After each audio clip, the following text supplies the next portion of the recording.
प्रिय धम्म प्रेमियों, नमो बुद्धाय। भगवान गौतम बुद्ध और अंगुलिमाल्य। करुणा के सागर भगवान गौतम बुद्ध सदैव सबका कल्याण करते थे। जो कोई भी उनके सामने आता था वह निश्चित ही उनके वशीभूत हो जाता था। उनकी सत्य धम्म की पावन बातें लोगों के मन में तुरंत प्रवेश कर जाती थी। उनके अकाट्य तर्क को कोई नहीं काट पाता। तब अपनी पराजय स्वीकार कर उनके सामने नतमस्तक हो जाता। इस प्रकार जेत वन में प्रतिदिन बहुत से लोग आते और धम्म चर्चा सुन अपने मन को शांत करते। उपगुप्त सम्राट अशोक को संबोधित करते हुए बोले, हे सम्राट, आगे एक और कथा सुने। भगवान बुद्ध एक दिन जेत वन विहार में बैठे थे। कुछ भिक्षु वहां जाकर उनसे कहने लगे, भगवान, श्रावस्ती में एक नीच प्रकृति का हत्यारा व्यक्ति आया है। उसका नाम अंगुलिमाल है, जिसका आतंक सभी लोगों को भयभीत कर दिया है। उसका नाम सुनते ही स्त्री पुरुष सभी लोग कांप उठते हैं। अनिष्ट की आशंका से सभी लोग दुखित हैं। वह अपने सामने जिसको पाता है उसका सिर काटकर धड़ से अलग कर देता है। राजा प्रसेनजित की सेना उसका मुकाबला नहीं कर पा रही है। आज पूरे कौशल राज में हाहाकार मचा हुआ है। सभी लोगों के दरवाजे बंद हो गए हैं। कोई बाहर नहीं दिखाई दे रहा है। बाजार सूनी पड़ी है, जैसे नगर वीरान सा लग रहा है। भगवान, लोगों के सामने कठिन समस्या आ गई है। नगर के कुछ निवासी घर छोड़कर भाग रहे हैं। जो लोग हम लोगों से मिले उन लोगों ने हमें चेतावनी देते हुए यही कहा कि आप लोग अपना प्राण बचाकर वापस चले जाएं। अब भिक्षा का कोई ठिकाना नहीं है, जिससे हम लोगों को भोजन मिलना भी मुश्किल होगा। इस समस्या का निवारण भी कठिन है। पता नहीं वह कब किसे पाकर उसकी हत्या कर दे। सभी लोगों ने भयंकर भय व्याप्त है। सभी लोगों में भयंकर भय व्याप्त है। सभी लोग दुखित हैं। किसी को कुछ अच्छा नहीं लग रहा है। भिक्षुओं की ऐसी बातें सुनकर भगवान बुद्ध मुस्कुरा उठे। फिर कहने लगे, तुम लोग व्यर्थ में ही घबरा रहे हो। यह कोई समस्या नहीं मालूम पड़ रही है। अब मैं उसे जाकर मिलूंगा और देखूंगा कि उसकी नीचता कैसी है। भगवान बुद्ध की यह बात सुन सभी भिक्षु विस्मय में पड़ गए, मानो उनकी शरीर ठंडी हो गई हो। फिर वे सब बोले, भगवान, क्या आप अकेले ही उससे मिलने जाएंगे? यह उचित नहीं है कि आप ऐसे झमेले में पड़े। भगवान, हम लोगों को संदेह है और बार बार भय लग रहा है। आप उससे मिलने ना जाएं। वह खूंखार हत्यारा है। आप अकेले वहां जाएं, यह उचित नहीं है। उसके खूनी हाथ किसी को नहीं छोड़ सकते। फिर भगवान गौतम बुद्ध उन भिक्षुओं को समझाते हुए कहने लगे, भिक्षुओं, ध्यान लगाकर सुनो। संसार में हम सब जिसको भय जानते हैं और जिसका अधिक दबाव अपने मन में मानते हैं, वास्तव में वह कहीं नहीं है। लेकिन हमारे मन में भय के प्रति व्यर्थ का भाव पैदा होता है और हम अपने से डरने लगते हैं। हमारा कारण ही अनहित हो जाता है। अनेक तरह से हमारा मन दुखित होता है तथा आशंका का रोग पकड़ लेता है। उसी प्रकार अंगुलिमाल दिखाई पड़ रहा है। अभी उसको सत्य का बोध नहीं हो पाया है। वह भी अपने आप से अच्छी तरह डर कर दूसरों के जीवन का शत्रु बना है। मैं जाकर उसका भय दूर कर उसे सत्य धम्म को समझाऊंगा। तब वह किसी से भयभीत नहीं होगा और जो कुछ गलत किया है उस पर पश्चाताप करेगा। भय तो भ्रम में डालने वाला हमारा संवेग है। जो व्यक्ति इसे नहीं समझता है वह स्वयं अपना अहित करता है। वही अंगुलमाल भय विहीन होकर किसी से नहीं डरेगा और उसी समय वह साधारण व्यक्ति की तरह हो जाएगा। तब भिक्षुओं ने कहा, भगवान आपकी बात तो ठीक है, लेकिन हम लोगों के मन को जच नहीं रही है। भिक्षुओं की यह आवाज सुन गौतम बुद्ध अपने मन ही मन प्रसन्न हुए। दूसरे दिन जब सूर्योदय हुआ तब भगवान बुद्ध उस जंगल की तरफ चल पड़े जिसमें अंगुलिमाल रहता था। कुछ दूर आगे जाने पर चरवाहे मिले। वे उनसे पूछने लगे कि आप इस जंगल में क्यों जा रहे हैं।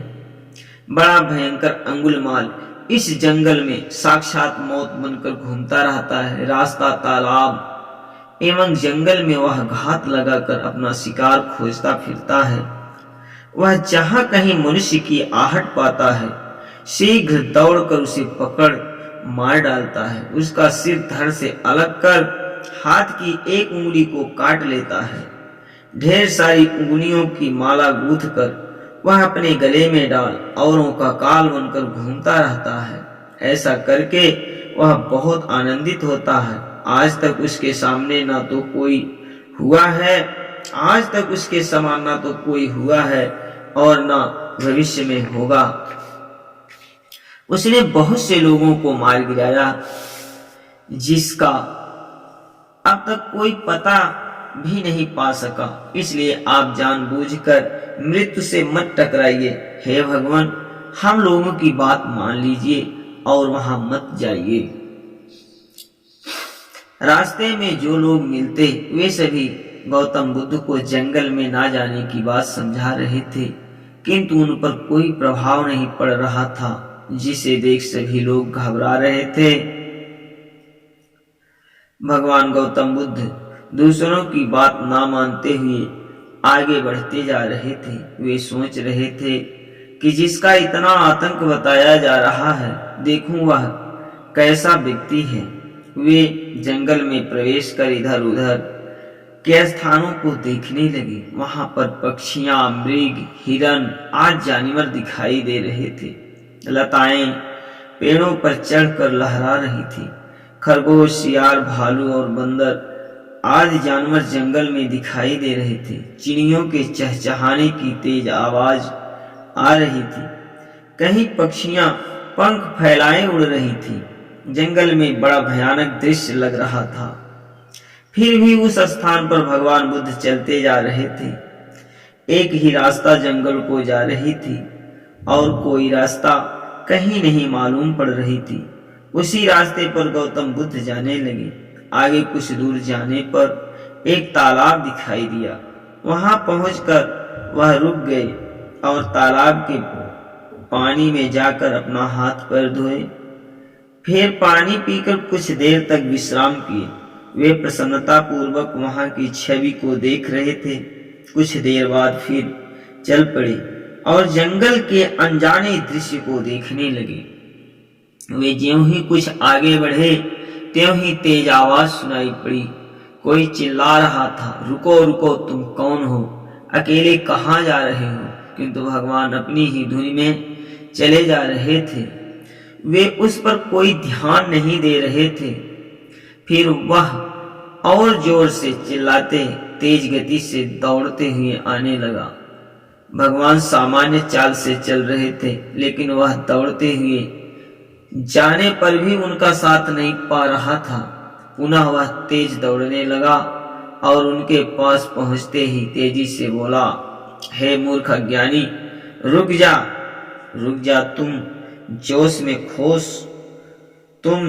में होश खो बैठे हो। यह सुन गौतम बुद्ध ने कहा, अरे मैं तो ठहरा हूं, बताओ तुम कब ठहरोगे?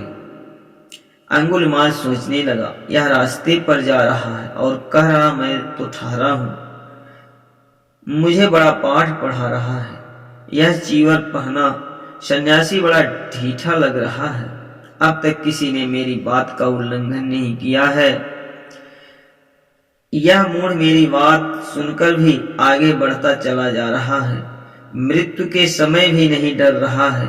ऐसा सोचते हुए वह गौतम बुद्ध के सामने आ गया। उन्होंने मुड़कर उसे अंगुलिमाल देखा, बोला, अरे नीच, मुझे कोई ऐसा व्यक्ति नहीं मिला जो इस तरह से निर्भय चलता चला जाए। अब तक जो मिला वह देखते ही डर गया और घबरा कर प्राण दान मांगने लगा। वह मन में सोचने लगा कि यह तो बड़ा विचित्र व्यक्ति मिल गया। यद्यपि यह खतरनाक स्थान पर है, फिर भी इसका चेहरा तनिक भी धूमिल नहीं है। यह सोचते उसके पैर हिलने लगे। वह बोला, तुम्हारे सिर पर मौत मंडरा रही है और तुम मुझसे बातें कर रहा है। अब तक तो तेजी से भाग रहा था, बोल अब कहाँ जाएगा?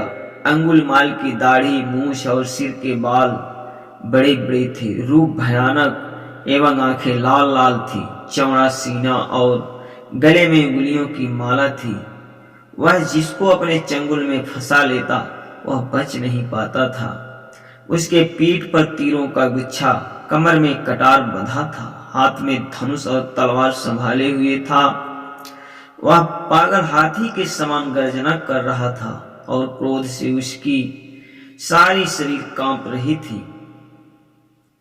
उसे देख भगवान बुद्ध ने कहा, तुम्हारा उद्देश्य क्या है जिसके लिए तुम ने यह रूप बना लिया है? वीर, तुम्हारी सुंदर दिव्य शरीर है।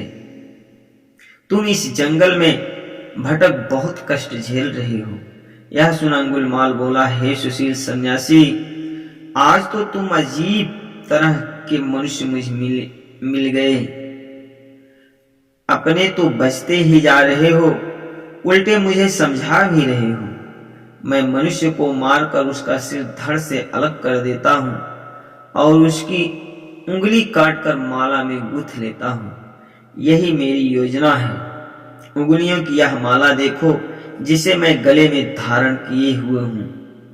हे सन्यासी, यह सब कहने से तेरा प्राण नहीं बचेगा। मैं तो हत्या करने की इच्छा से धनुष, बाण और तलवार लेकर घूमता रहता हूँ। अब तक कोई नहीं बच पाया जो मेरे सामने पड़ा। तुम ही एक ऐसे हो जो अब तक मुझे बातों में उलझाए हो। तुम जो वीर बनकर भाग रहे हो, मेरा वार कभी खाली नहीं जाता। हाथ की तलवार आकाश में लहराते हुए कहा, अभी तुम्हारा सिर धड़ से अलग कर दूंगा। वह कड़क कर कांपते हुए कठोर स्वर में कहने लगा, किंतु भगवान बुद्ध पर इसका कोई प्रभाव नहीं पड़ा। वह निर्भय हो मुस्कुराते हुए बोले, क्या इतनी जल्दी पड़ी है? हे वीर, मैं भाग नहीं जाऊंगा, किंतु धैर्य पूर्वक मेरी बातें सुनो। पहले अपनी शक्ति मुझे दिखाओ, फिर प्रसन्नता पूर्वक मेरा सिर काट लो। तब अंगुलिमाल इस प्रकार बोला, सन्यासी, तुम्हारे मन में कौन सा विचार पैदा हो रहा है जो यहाँ खड़े होकर ढिठाई कर रहे हो और मुझे अब तक उलझाए हो? तुम साहस कर बोलते जा रहे हो और मुझसे थोड़ा सा भी नहीं डर रहे हो। अभी क्षण भर में तुम्हारी शरीर सुन्न हो जाएगी। जो वीरों की तरह फटफटा रहे हो, तुम जो कहना चाहते हो कहो, मैं तुझे दिखला दूंगा। एक तो तुमने मुझे दौड़ा दिया, दूसरे बातें सिखा रहे हो।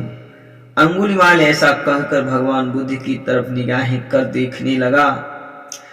उसके मन में अनेकों विचार उठ रहे थे जिससे वह बेचैन हो उठा। भगवान बुद्ध ने कहा, यदि तुम वीर हो तो पेड़ की इस डाली को एक पेड़ की तरफ संकेत करते हुए कहा कि इस डाली को तोड़ दो। गौतम बुद्ध की यह आवाज सुन वह खखाकर हंसते हुए बोला, मुझको इस तरह से आजमा रहे हो?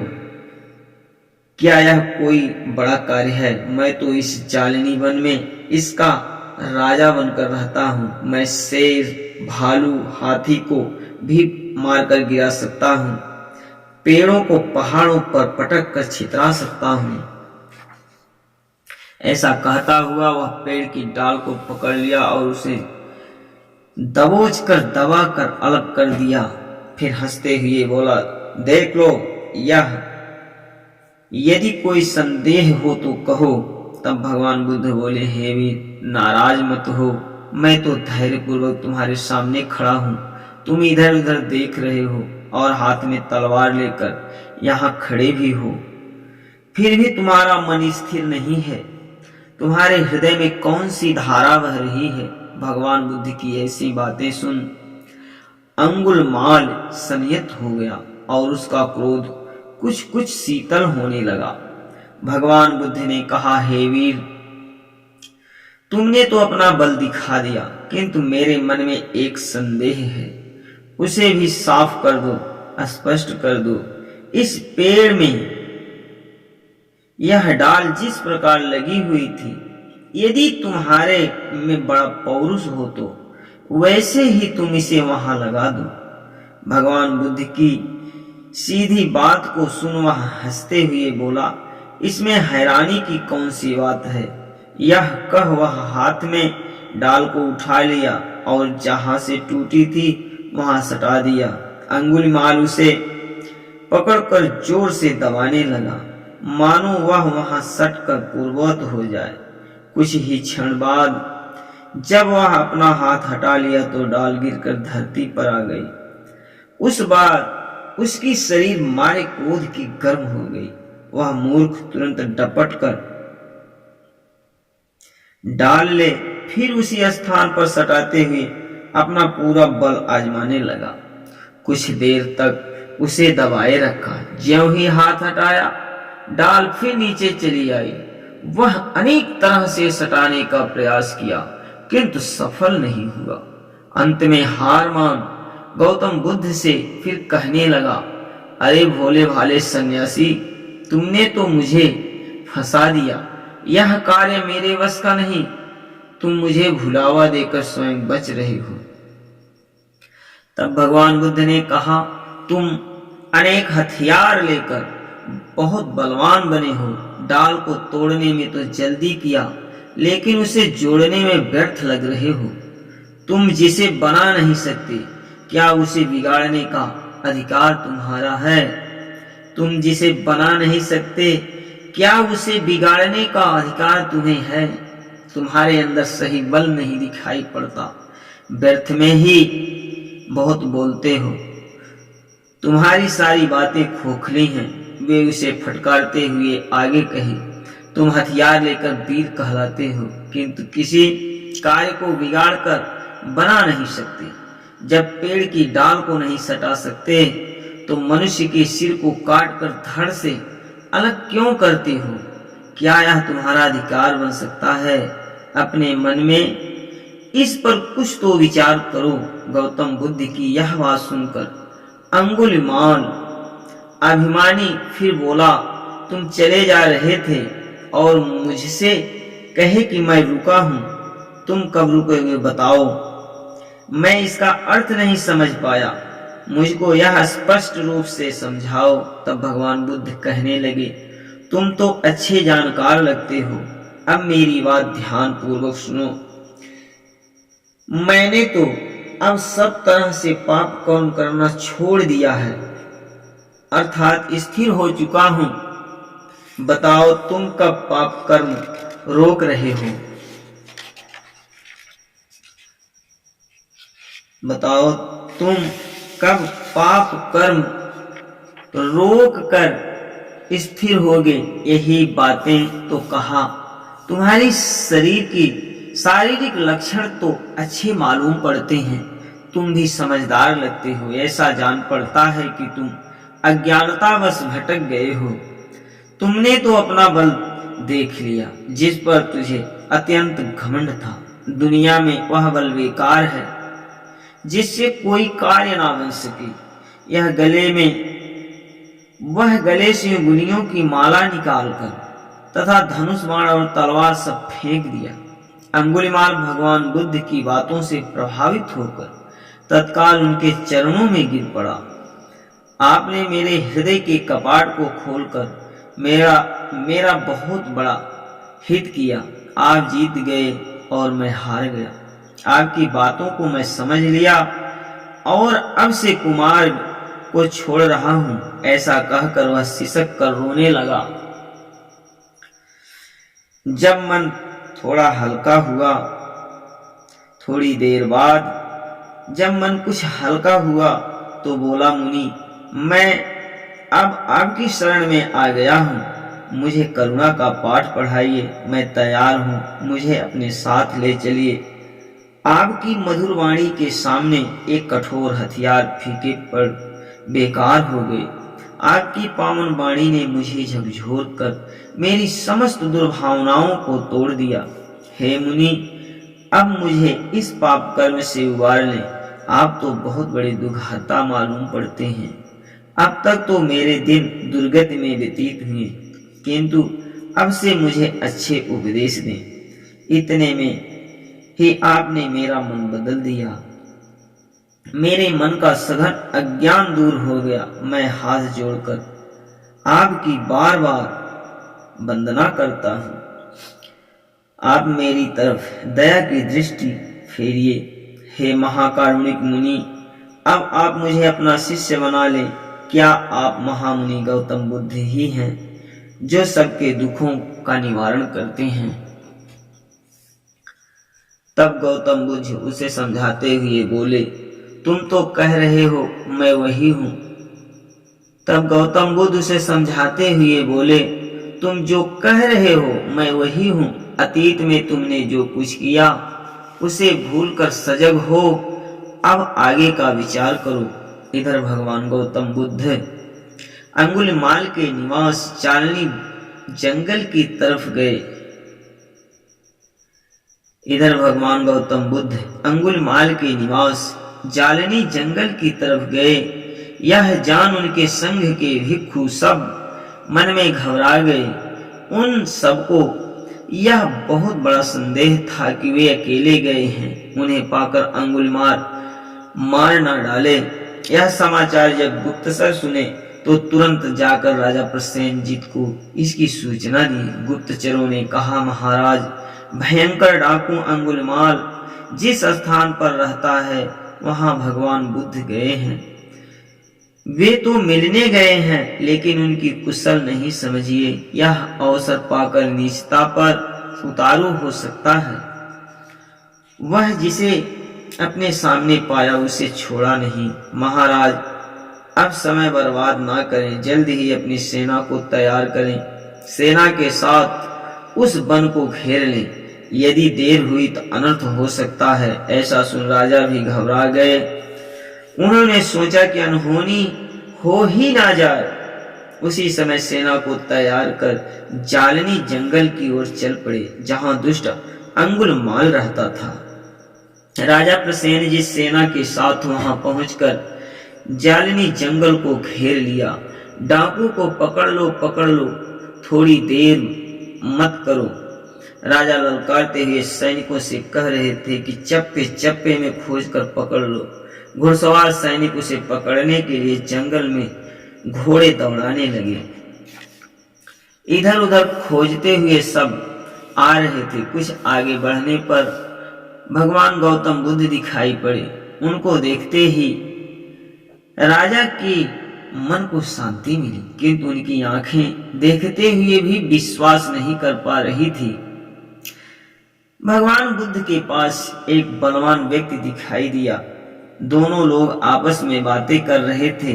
राजा भी उनके पास चले आए और सैनिक उनके चारों तरफ हो गए। राजा ने भगवान का अभिवादन किया। तब भगवान बुद्ध ने कल्याण हो राजन का आशीर्वाद देते हुए तुरंत पूछा कि राजन, आपने यहाँ तक आने का कष्ट क्यों किया?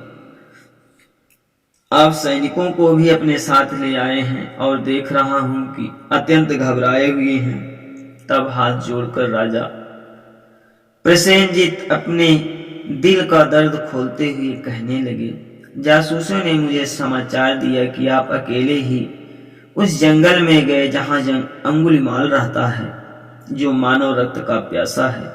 यह सूचना पा मैं शीघ्र ही सेना साज कर चल दिया।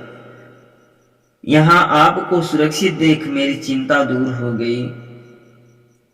हे भगवान, मुझे महान कष्ट था, किंतु अब आपको सुरक्षित देख चैन की सांस ले रहा हूँ। अंगुलिमाल यहीं कहीं रहता है जिसका नाम सुनते ही सब लोग कांपने लगते हैं।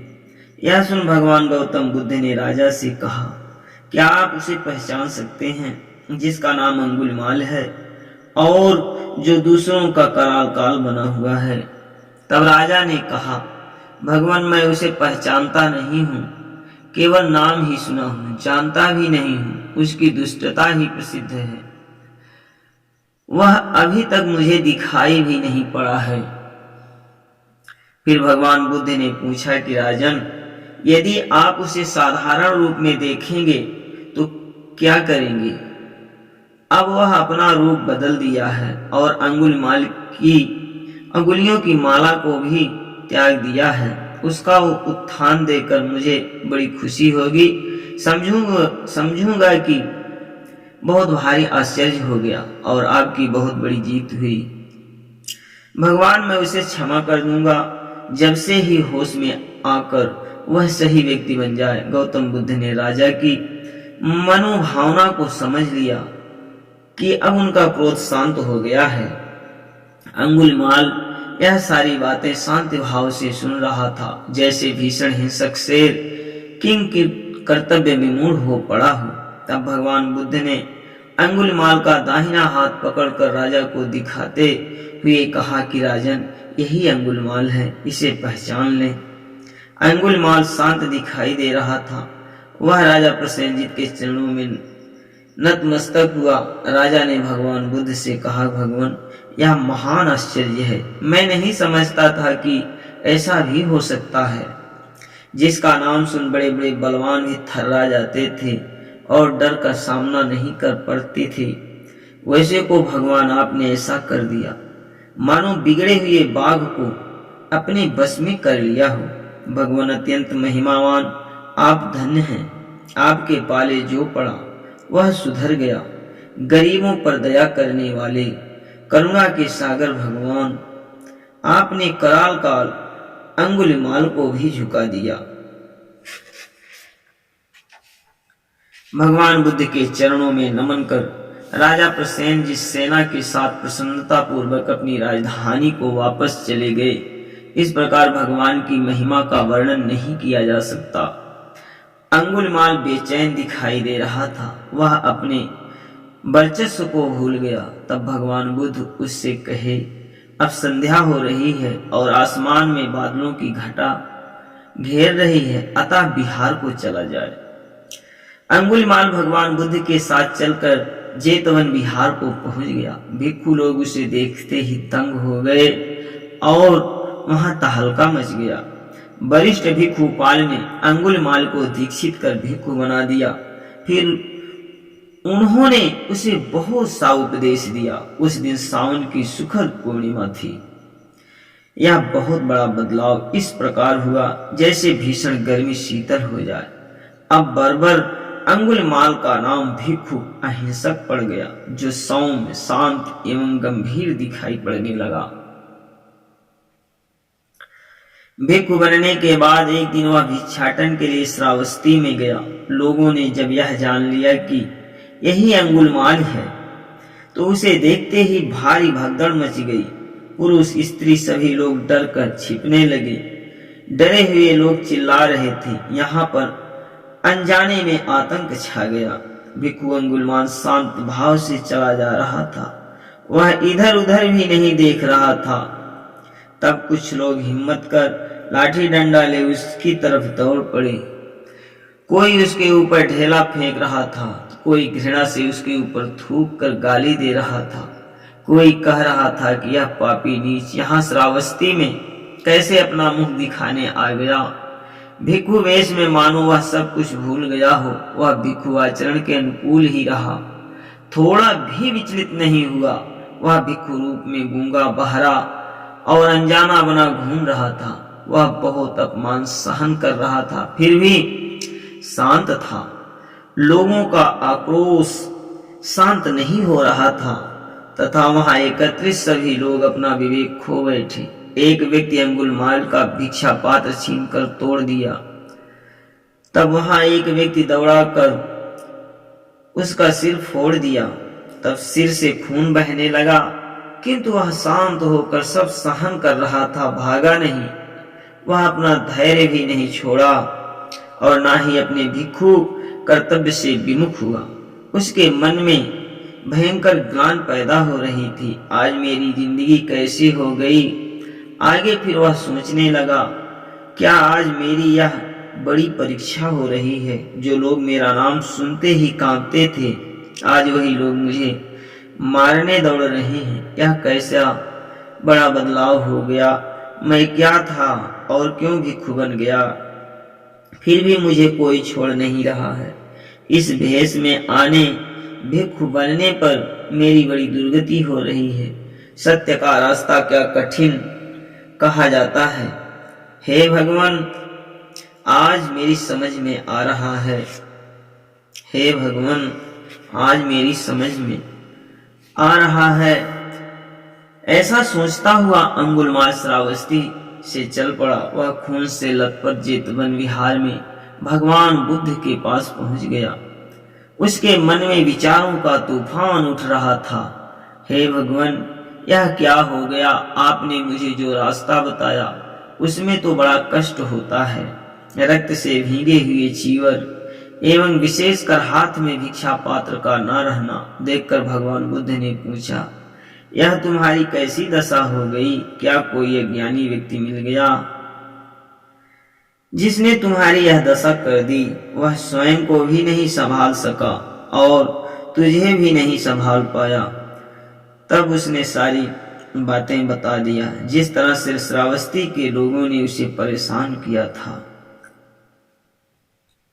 पर मुझे थोड़ा भी क्रोध नहीं आया और ना तो मेरा दुखित मन विचलित ही हुआ। मैंने तो प्रसन्नता पूर्वक सब कुछ सहन किया, किंतु अतीत की बातें सोचकर मेरा मन घबरा रहा था। तब उसके सिर पर हाथ फेरते हुए भगवान बुद्ध ने कहा, सत्य का रास्ता कुछ कठिन होता है, किंतु सत्य मार्ग पर जो डटा रहता है उसके सामने कोई नहीं आ सकता। ज्यों ही भगवान बुद्ध ने उसके सिर पर अपना हाथ फेरा, त्यों ही उसे लगा कि उसके सभी कष्ट दूर हो गए। उसे कुछ कहते नहीं बनता। भगवान बुद्ध के सामने घोर दुख भी उसे सुखदायक प्रतीत होने लगा। तब भगवान बुद्ध शांति पूर्वक उसे सहिष्णुता, सत्य एवं प्रेम की अनोखी शिक्षा देते हुए अच्छी तरह समझाने लगे। उपगुप्त सम्राट अशोक को कथा सुनाते हुए बोले, महान सम्राट अशोक, अब आगे की कथा सुनिए। इस तरह अंगुलमाल का हृदय बदल गया। वरिष्ठ भिक्षु सारिपुत्र उसके आचार्य बन प्रतिदिन उसे सत्ज्ञान की शिक्षा देते थे। एक दिन भगवान गौतम बुद्ध भिक्षु अहिंसक अंगुलमाल से पूछने लगे कि तुम अपने अतीत की बात बताओ, किस कारण से इतने बर्बर बन गए। उस पर पश्चाताप करो जिससे तुम्हारा मन हल्का हो जाए। तुम तो धैर्यवान, बलवान एवं विद्वान प्रतीत हो रहे हो। एक सभ्य मानव के सभी अच्छे लक्षण तुझमें दिखाई दे रहे हैं, फिर भी तुमने ऐसा अनैतिक कार्य क्यों किया जिससे राजा प्रसेनजित भी तुमसे परेशान थे। तुम निर्दोष लोगों की हत्या करते तथा हिंसक बनकर हमेशा घूमते रहते। वह कौन सी ऐसी बड़ी परिस्थिति थी जिसने तुम्हें बिगाड़ दिया। भगवान के मुंह से ऐसी बातें सुनते ही उसकी दोनों आंखों से आंसू गिरने लगे। वह शांत हो गया और बोलने नहीं बनता, फिर भी हिम्मत करके कहने लगा, भगवान, पहले मैं ऐसा नहीं था, मुझे ऐसा बनाया गया और गुरुदेव की कृपा से मैं इस स्तर को पहुंचा। वे बातें कहते हुए मुझे शर्म लगती हैं, फिर भी बिना कहे वे बातें जानी नहीं जा सकती। मैं मां मैत्रेयी का पुत्र हूँ और मेरे पिता गर्ग अत्यंत धैर्यवान थे। मेरा परिवार सम्मानित था। ऐसा कहते हुए उसकी आंखों से आंसू बह रहे थे। बचपन में मेरा वास्तविक नाम अहिंसक पड़ा था। मैं प्रसन्नता पूर्वक तक्षशिला गुरु के आश्रम में पढ़ने के लिए गया था। मैं आश्रम में बहुत ध्यान देकर गुरुदेव से शिक्षा ग्रहण कर रहा था। मैं प्रिय बोलने वाला, उनका गुरु आज्ञाकारी शिष्य तथा सभी गुणों में अत्यंत पारंगत था। उस आश्रम में मेरे समान मेधावी शिष्य कोई नहीं था। इस कारण अन्य सभी शिष्यों ने मुझसे ईर्ष्या थी। अतः सभी शिष्य मिलकर उपाय करने लगे कि इसको नीचा दिखाया जाए। सभी शिष्य मिलकर अनेक प्रकार से मुझे आजमाए, लेकिन वे सफल नहीं हो सके। अंत में सबों ने मिलकर एक बड़ी योजना तैयार की, जिसमें अत्यंत कपटपूर्ण तरीका अपनाया गया था। अधिकांश शिष्य आचार्य की पत्नी को केंद्र बनाकर मुझ पर बड़ा कलंक लगाए। वे सब मुझे नष्ट करने पर उतारू थे, जिस कारण गुरु शिष्य के पवित्र संबंध को भूल गए। वे सभी शिष्य 3 दलों में बंटकर अपनी अपनी युक्ति लगाने लगे। पहला दल अपने मन में सफलता की आशा लिए हुए गुरु जी के पास पहुंचा। उस दल के लोगों ने आदर पूर्वक सिर झुकाकर गुरुदेव को अभिवादन किया। गुरु जी ने भी आशीर्वाद देकर उन सब की कुशल क्षेम पूछी। तब शिष्यों ने कहा, गुरुवर, सब कुछ आपका आशीर्वाद है, किंतु कुछ गड़बड़ मालूम पड़ रहा है। घर के अंदर कुछ आंतरिक झमेला चल रहा है जो इसे गंदा कर रहा है।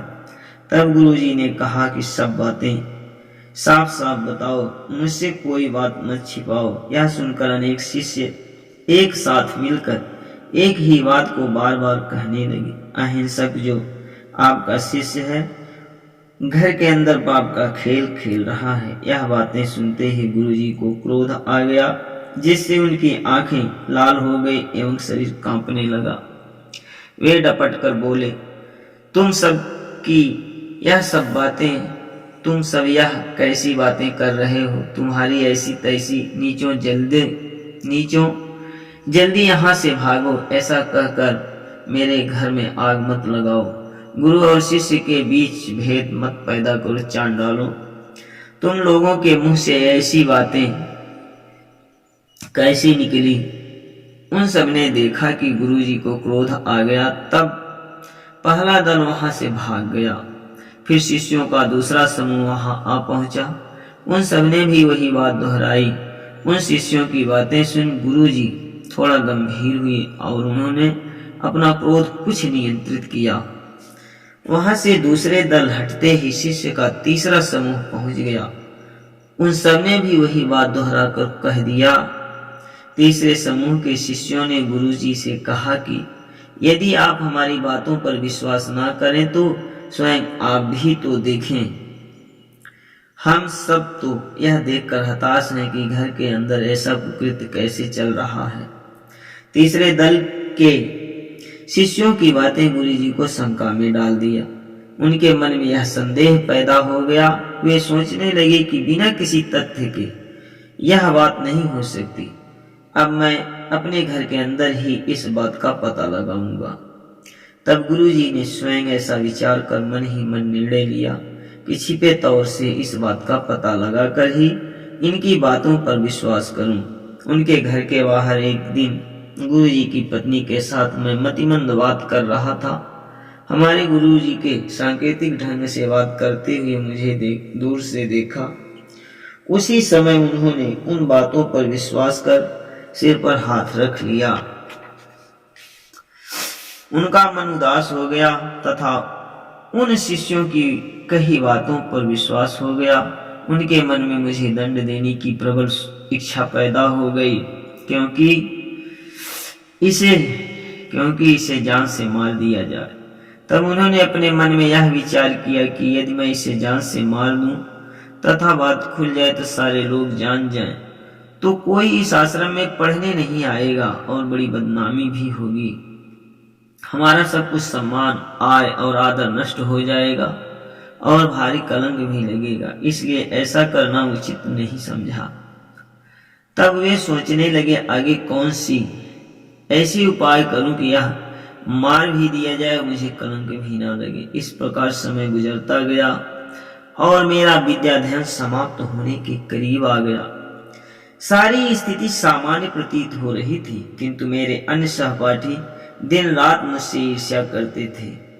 मैं किसी तरह से भी किसी को अच्छा नहीं लगता, किंतु गुरु शिष्य और सहपाठी का यह अटूट संबंध था। किसी प्रकार से कुछ दिन और बीते तथा मैं संपूर्ण शिक्षा प्राप्त कर लिया।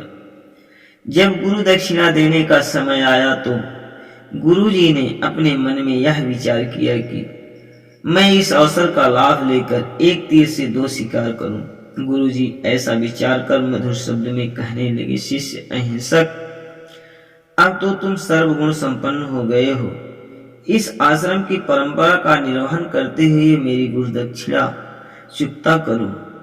तुम 1000 लोगों का वध कर के मेरी गुरु दक्षिणा पूरी करो। वे सोचे कि जब यह 1000 लोगों की हत्या करेगा तो उसमें कोई ना कोई ऐसा व्यक्ति मिल ही जाएगा जो इसे भी नष्ट कर देगा। गुरुजी की यह बात सुनते ही मेरा मन अत्यंत चिंतित हो उठा। मैंने गुरुजी से कहा, गुरुदेव, मैं तो अहिंसक हूँ। ऐसा कहते ही मेरी दोनों आंखें बहने लगी। यह मेरे वश की बात नहीं मालूम पड़ रही है। तब गुरुदेव ने कहा, वत्स सुनो, बिना गुरु को दक्षिणा चुकाए विद्या अध्ययन पूर्ण नहीं हो पाता। जब तुम मेरी गुरु दक्षिणा पूरी कर दोगे तभी तुम्हारा कल्याण होगा।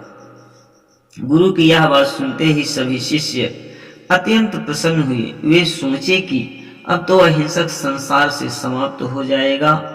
तब मैंने बाध्य होकर यह निर्णय लिया कि अब मैं वही कार्य करूंगा जिसको करने का गुरुजी ने आदेश दिया है। तभी से मैं हत्यारा बन गया और जिसे पाया उसे मार डाला।